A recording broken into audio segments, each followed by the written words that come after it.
Right, you're very welcome back to OTB AM. Underrated was the conclusion there between Brian Driscoll and Ronan O'Gara talking to Joe in Classic Game Club, looking back at the 2016 defeat of the All Blacks, the first ever that Ireland had managed to inflict on them in our long and storied history of defeats against them. If you want to get in touch this morning, or if you've got any views on that, 0879 180 180 is the number. Owen Sheehan, how are you?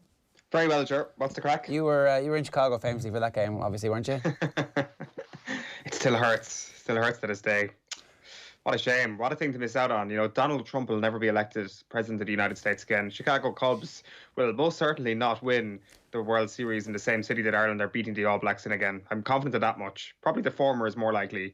But yeah, it still hurts. Yeah, underrated, the lads think. And I can see the obvious answer is we made a bloody documentary about it. You know, so like it certainly has become an important part of Irish sports conversations, and in rugby terms it's historical, but I do also get the sense that like people still should be going back to watch that again.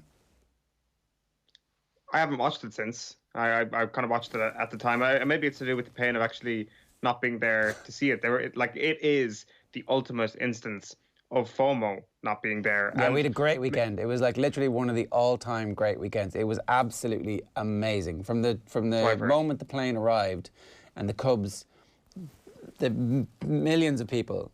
So the Cubs broke an absolute, one of the greatest famines in world sports history. They broke that weekend to win the World Series. And Ireland and New Zealand walked into the middle of this giant, amazing carnival, while at the same time the Ireland team were staying in the Trump Plaza Hotel. While you kind of got this weird sense, I think Trump's going to win this election here. And then obviously he did. Is it a case that the game in Dublin is actually a better game from that year? No. No? Okay, fair enough. I haven't watched either back, but I just felt. I mean, that it might be, but no. When you've got the All Blacks pucking the head off you, that's when you want to watch an All Blacks game back. I'm not saying they lay down in Chicago, anything but. And I'd actually be really keen to watch the performance of Joey Carberry back from that All Blacks game in Chicago. That's certainly the one thing that you kind of forget about, or that I would forget about, since I haven't watched it back ever since. And of course, you have like all the theatre beforehand, the figure of eight before kickoff. Yeah, it's got a lot of rewatchable potential, that both of those games against the All Blacks. Yeah, and I think it's going to be on TV fairly soon, so everybody will get the opportunity to see it, and probably a bigger audience this time around. Yeah. I mean, obviously it will have a bigger audience this time around, and everybody will get the chance to revisit and re-rate it and put it in as one of the all-time great performances by an Irish team. One of the other things that we need to talk about right now is the Michael Jordan documentary, the 10-part series, The Last Dance, it's called. First 2 episodes dropped last night on Netflix, and the internet was aflame. Everybody loves this. They've essentially crowned this as the best thing that's ever happened. Who's they? They, you and the internet.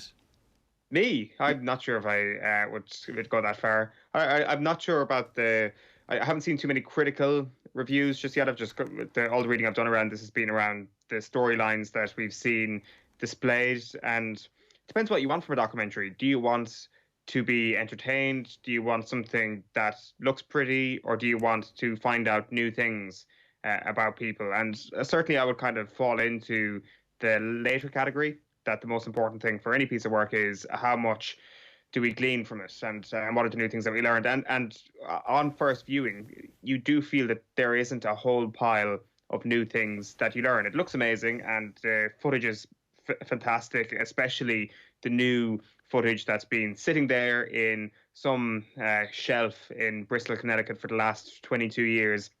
That stuff is really, really great to look at. But what do we actually learn? And I don't think that any of the anecdotes that we see, any of the new stories that are told, actually tell us that much that we didn't already know. But what we do know is that Michael Jordan had like full sign-off on this whole thing, and it is actually a behaviour by Michael Jordan to include some of the things here, and some of the footage that we see doesn't reflect overly well, you would have thought, on Michael Jordan. Him kind of being a bit of a tyrant, for example, in practice is one of the things that sticks out to me. Does that reflect badly on him?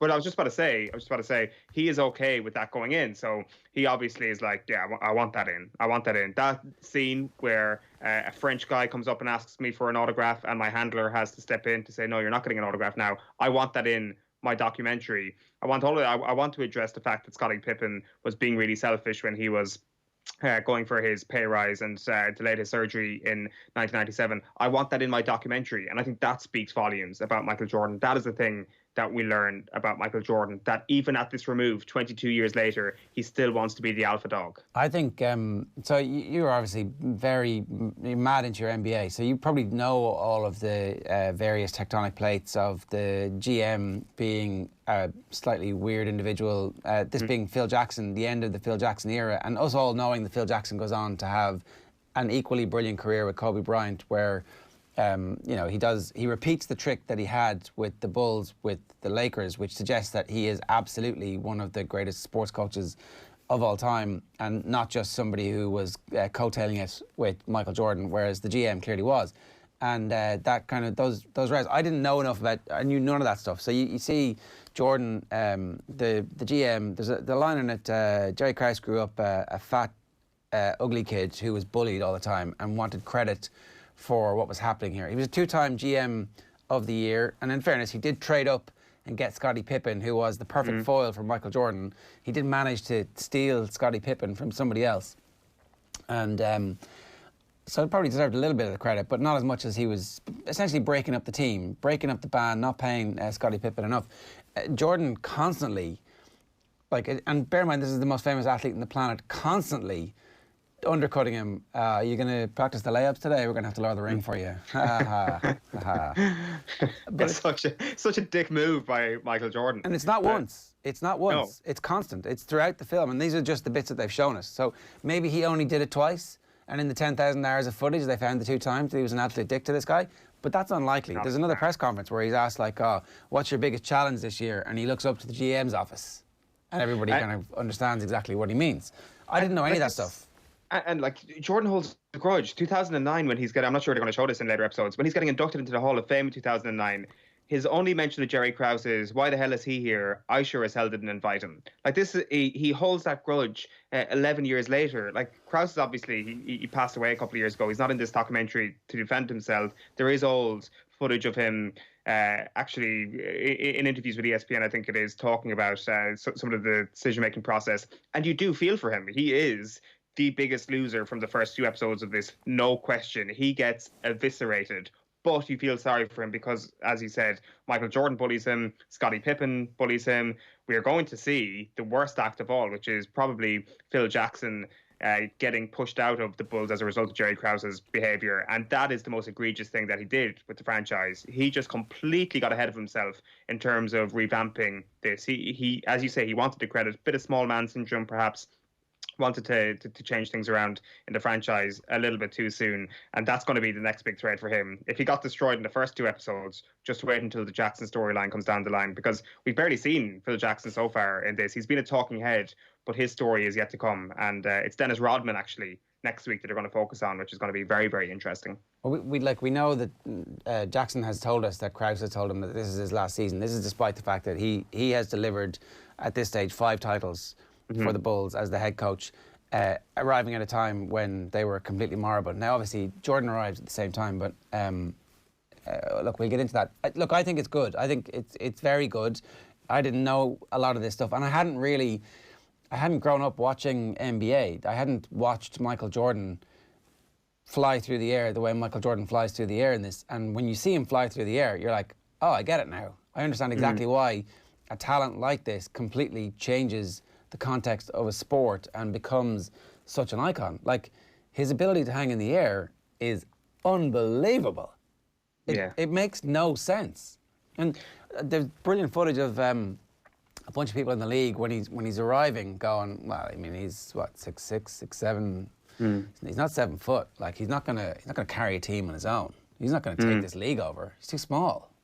You know, a lot of very big men saying this with giant heads looking down the camera. Kind of at the cameraman looking up to them, and they're all wrong. He did completely.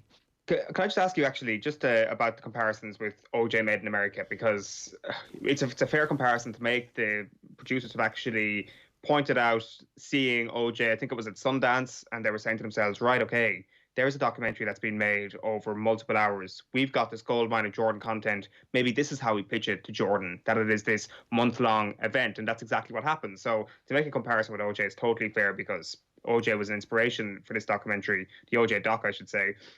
Like, what's your comparison between the two of those things? Because I had kind of a similar feeling watching OJ, was that I actually don't know a lot of what's going on here.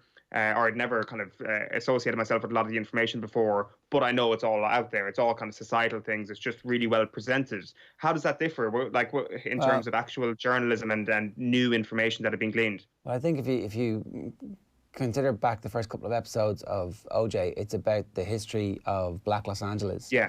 And maybe that comes later. Maybe the social history comes a little bit later, but it's kind of, I mean, it's a bit chalk and cheese.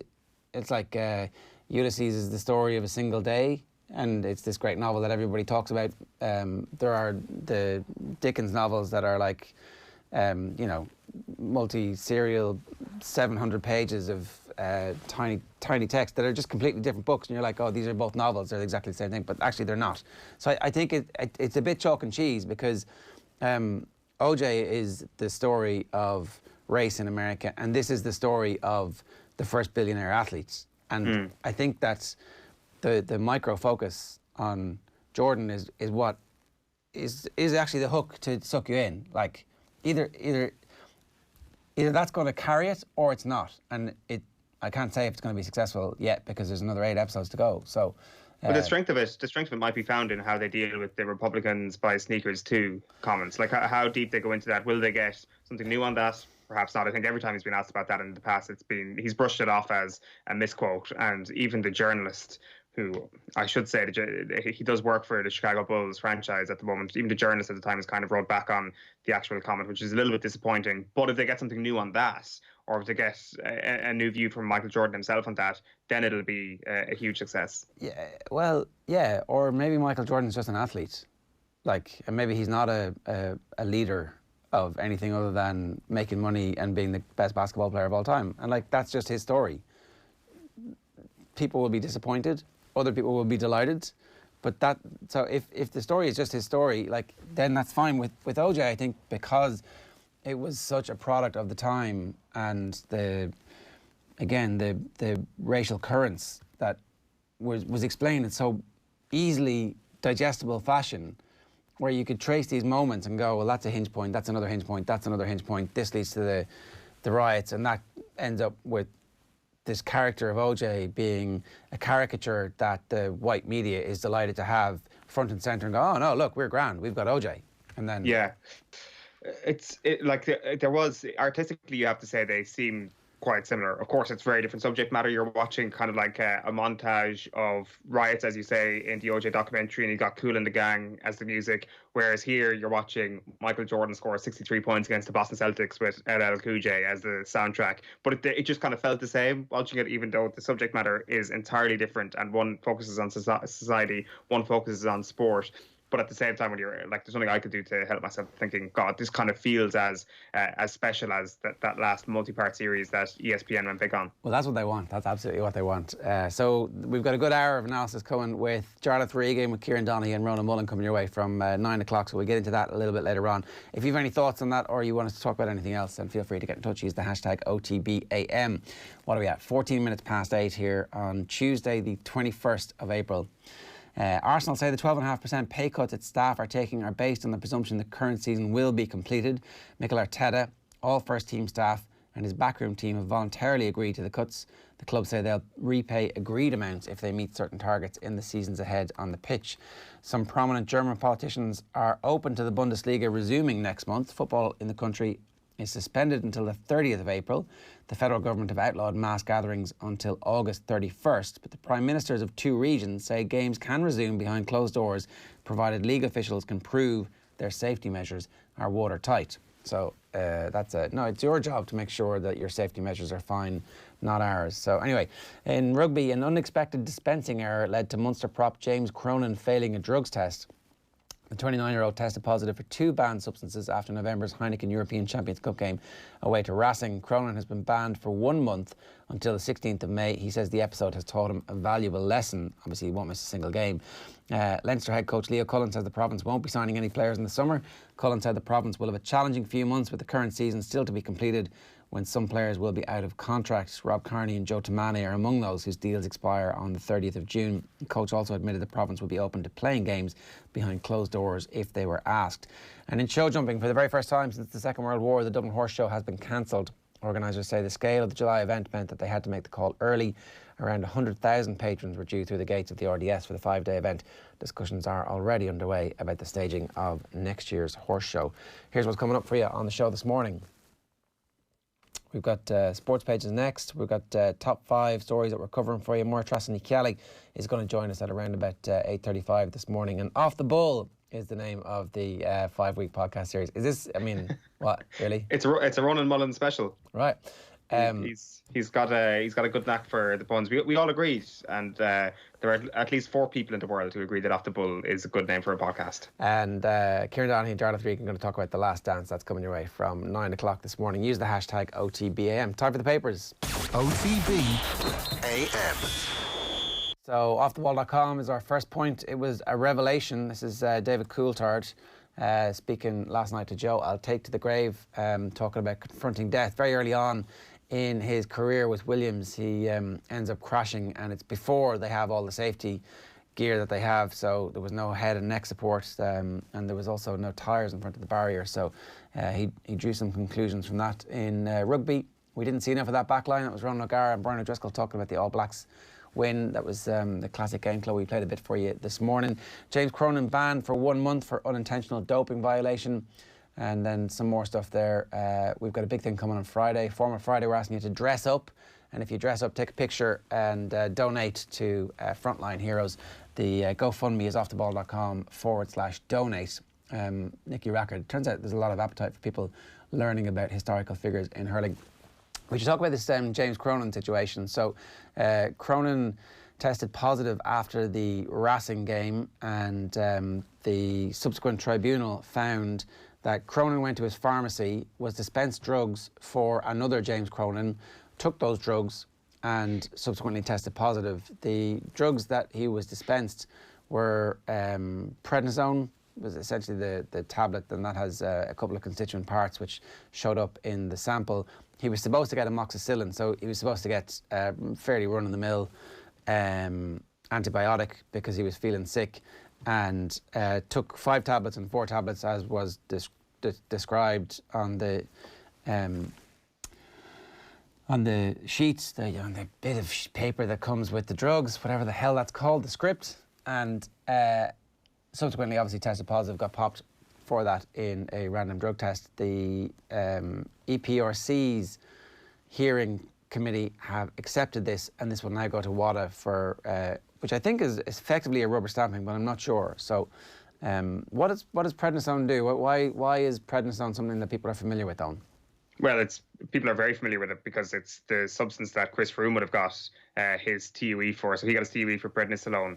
And just kind of reading back on the explanation at the time, obviously used to treat a variety of inflammatory and autoimmune conditions. So this is the TUE that he got for the Dauphiné in 2013, and then he got it for the Tour of Romandie as well in 2014. So like this got worldwide coverage around Chris Froome for 2 reasons. First of all, that he was using prednisolone, but second of all, because he was using a TUE for this. So there was a deliberate sense to getting prednisolone into his body, and there was certainly a grey area there about the morality of what Chris Froome were doing, and that kind of speaks to a lot of what Team Sky are doing. This is different. This is not a TUE, which is the first thing to point out, but you still need to look at the benefits of prednisolone, and just kind of looking up, like it does increase performance during submaximal exercise, and it will give you a benefit. So there's no question about this. There needed to be a ban served here, and it's just a very strange set of circumstances here and a strange set of events that somebody gets prescribed antibiotics and accidentally doesn't get antibiotics. It is a huge mess up by somebody somewhere here. You immediately look at the pharmacist here, but there has to be a duty responsibility on almost everybody involved, doesn't there? Like when you get prescribed antibiotics as an athlete in any field, you have to be unbelievably careful about that sort of stuff. Like, to accidentally then get something that is on the banned list, like, it's extraordinary, really. Like, this stuff needs to be double and triple checked. Like, and you look at the dosages. If you look at the full review that's come out over the last couple of days, he takes 5 tablets at a go in one day, 4 tablets in one go the next day. These are big doses that, if there is any question mark whatsoever, especially if you don't know what prednisol means on the front of the box, there should have been a call to the doctor, you would have thought, an extra call to the doctor, an extra call. And like the pharma, like, you look at the defense in the full review as well, you've got the doctor's prescriptions, you've got the pharmacy's medication dispensing form, you've got the product labels, and you've got footage of Cronin in the pharmacy at the time as well. So his story stacks up, but it doesn't mean that there can't be huge questions about this, and how on earth somebody goes in for antibiotics, an athlete goes in for antibiotics and comes out with performance-enhancing drugs. I mean, if you're just playing devil's advocate here on both sides of it, one, if you take the story at face value, it's it's unfortunate that there's another James Cronin in the area who obviously uses the same pharmacy, and that's seemingly where the issue arose.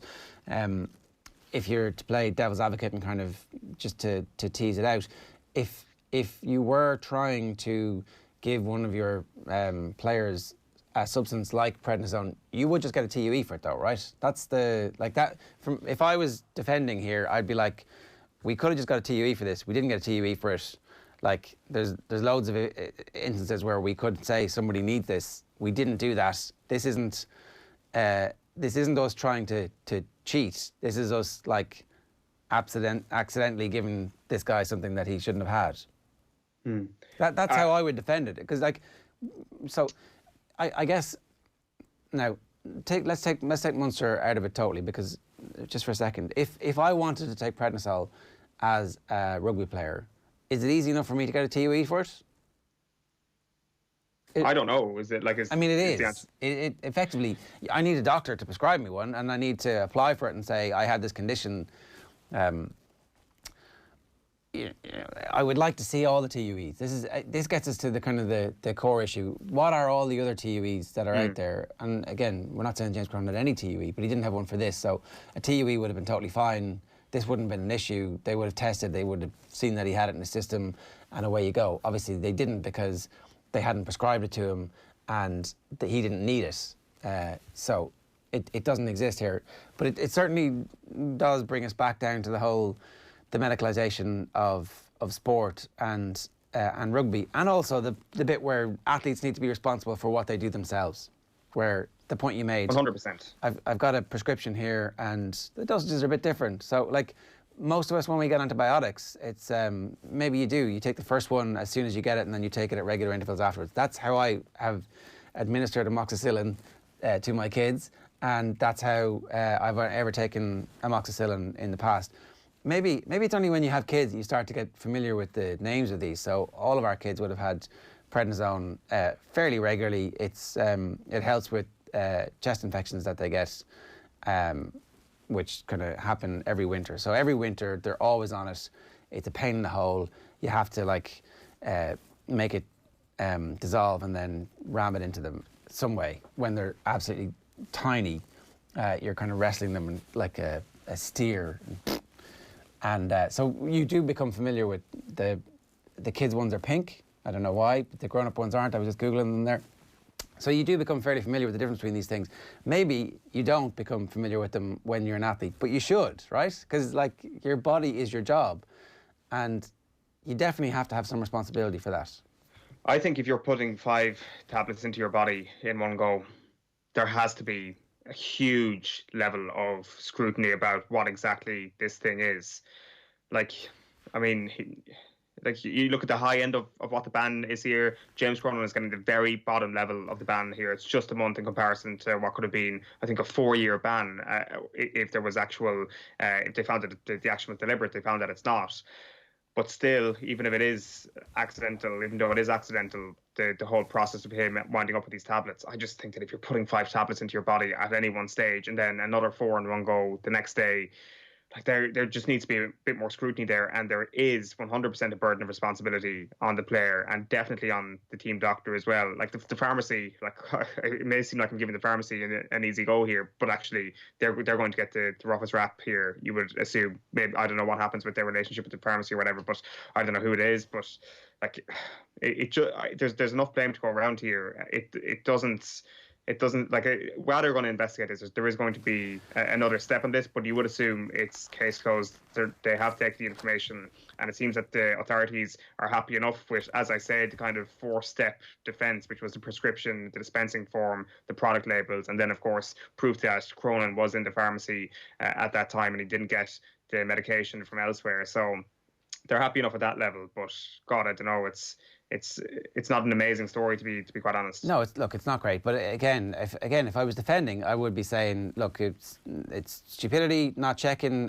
But like, if we wanted to take this drug and we wanted this player to be on this thing, then we would have just got a TUE for it, because we're not stupid. We understand what the rules are. We know exactly what substances you are allowed to have and what you're not allowed to have. Of all of the teams in World Rugby, we are absolutely on high alert to make sure that none of our guys are doing anything that's untoward, and so they should be.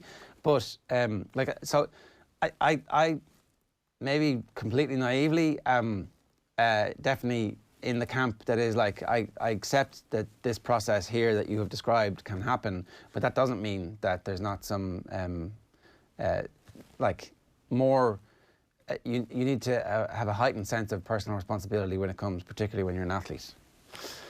What's the endo?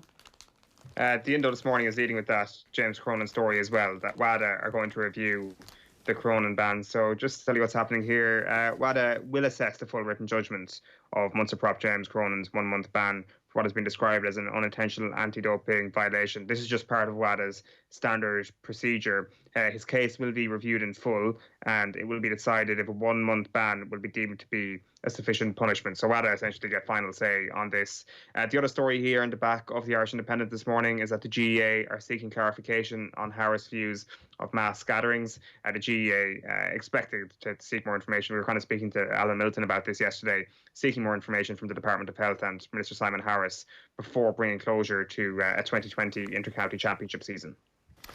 The Irish Times, their front page there is Cullen proud of Leinster's medical staff on the front line. Irish trainers looking at June 1st return to action. So the body representing racehorse trainers are looking at June 1st as a potential date for racing to resume behind closed doors in Ireland. So that would be great if it was safe to do so. Carney deserving of some kind of send-off. This is obviously that story that we were talking about there in the news bulletin, that Carney's contract will run out at the end of June, and how well Rob Carney has played for Leinster, basically their most decorated, most successful player ever up to this point, and how he absolutely deserves a good send-off. Cronin accepts ban for anti-doping infringement. Gavin Cummickey's piece includes the lines from the, where's the full title of it? Anthony Davis, the independent judicial officer appointed by the EPCR, said that Cronin could have done more to avoid the violation. Players cannot rely blindly on the advice of their team doctors, and the player ought to have at least stopped to consider why he was given 2 sets of medication instead of 1. So that was the story there. And Liam O'Neill has done an interview with Sean Moran too. So that is the Irish Times for you this morning. The Irish Examiner leads with the story from Munster yesterday. Cronin hit with 1-month ban after pharmacy dispensing error. Leo Cullen, it's important we are open-minded to the best solution, and Twickenham used as a test centre for coronavirus is the latest from the UK. Also, actually, it's interesting that David Fitzgerald has been out saying closed-door championship better than none at all. Like, this could be the next level of the debate here about whether or not a closed-door championship is something that the players and management want, but David Fitzgerald is up for it. Yeah, I think he's got a very good point. I think that better than nothing at all. Like, so let's imagine a world where there are no games, but it is actually safe to have small gatherings, and championship teams could be restricted to a certain amount of backroom staff. So you don't have the full, like, are we definitely saying that there would be some competitive issues that wouldn't be resolved, so the big teams with the big backroom teams wouldn't be able to get the advantage that they have? We would be automatically limiting that. Like, it sounds like a good way forward, to be honest. anyway, that if you were to put a cap on spending or a cap on backroom team or a cap on value created or hours spent in the backroom teams, you know, maybe we might be accidentally getting to a point where it's like back to, you know, a lower level of people in the backrooms. Is this the worst thing that might have happened? Possibly not. I would assume that like there could still be backroom teams used on a consultancy basis. That great phrase. And teams could check in and out via Zoom with their consultants. Maybe it's psychologists, maybe it's their dietitians, and they just don't need to be there on match day. So I'd say they'll probably find some way of circumventing the use of so many people on a match day, but they probably still will find a role. The thing is, it's just people won't be able to afford it as huge backroom teams perhaps next season or the season after if intercounty the ability of intercounty teams to spend money will actually nosedive, which you expect might happen. That's what I think is going to be the case here, that some of there will actually be a long, hard look at how much of these backroom teams do we really need.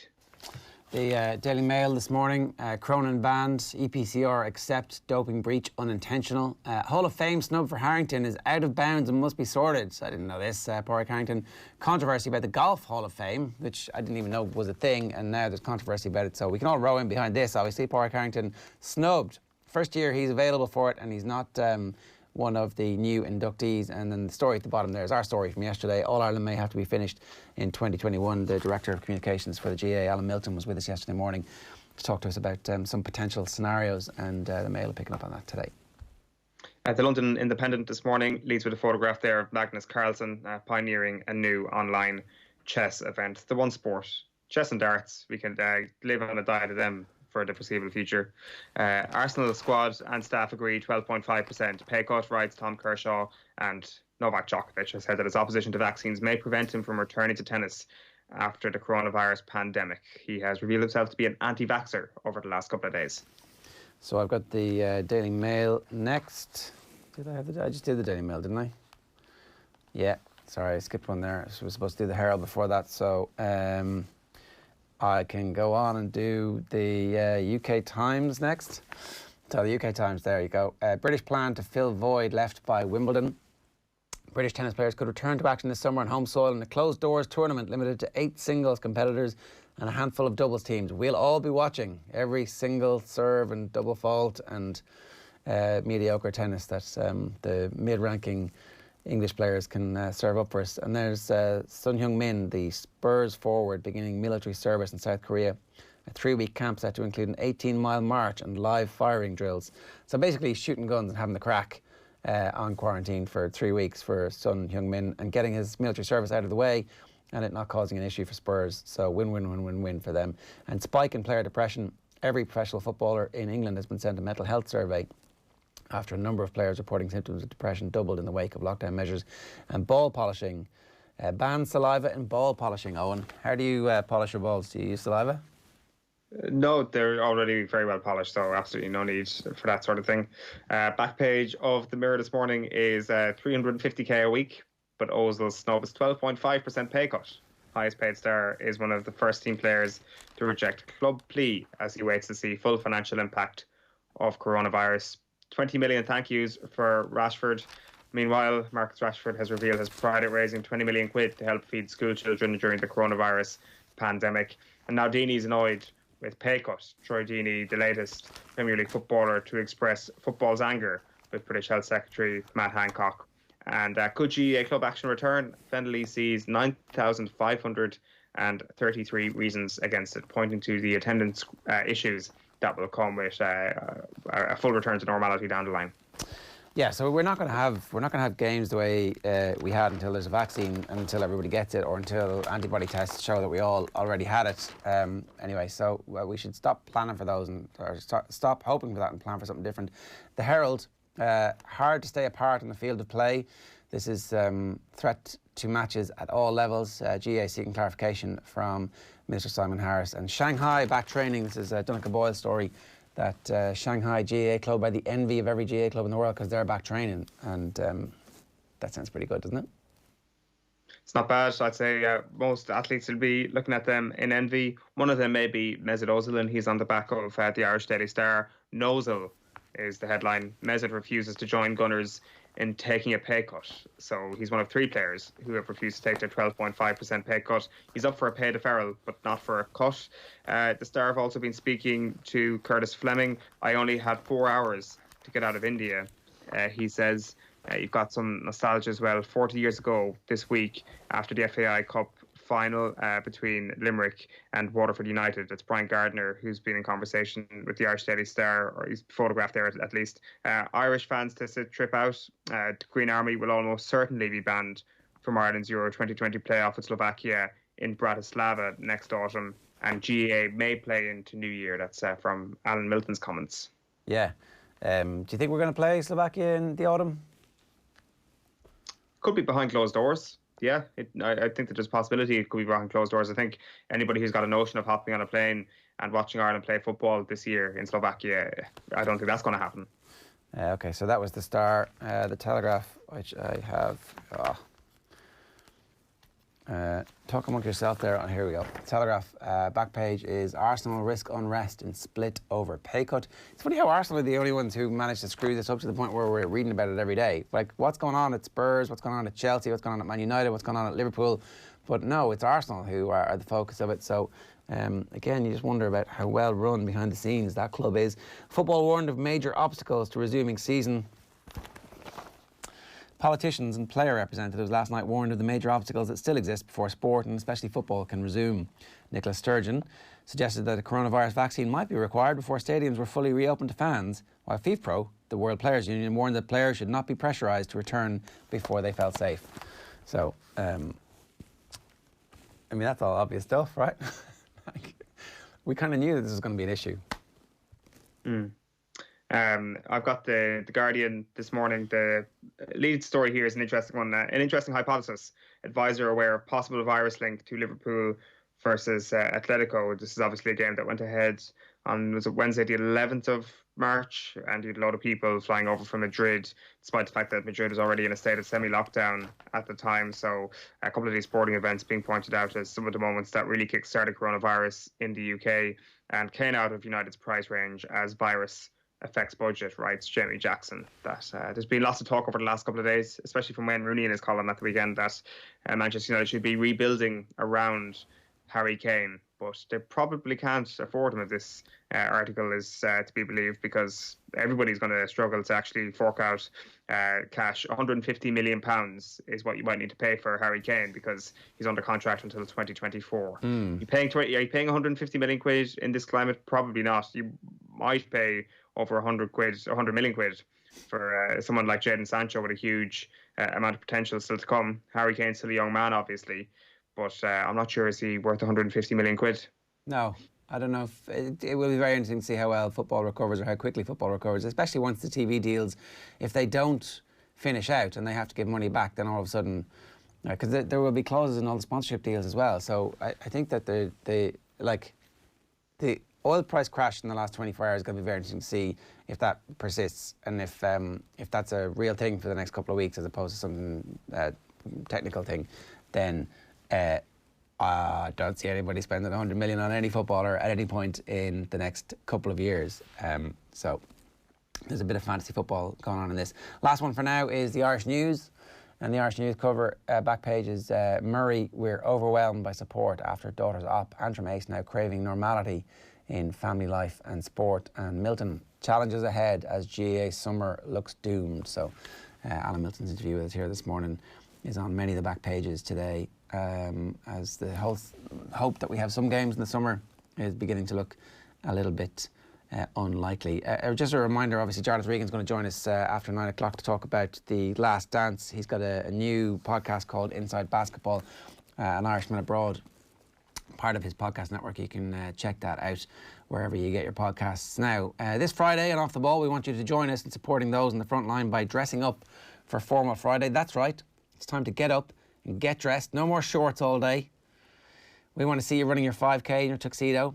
How many keepy uppies can you do in your wedding suit? That's wedding suit, not birthday suit on. Or maybe you can just work from home in your wedding dress.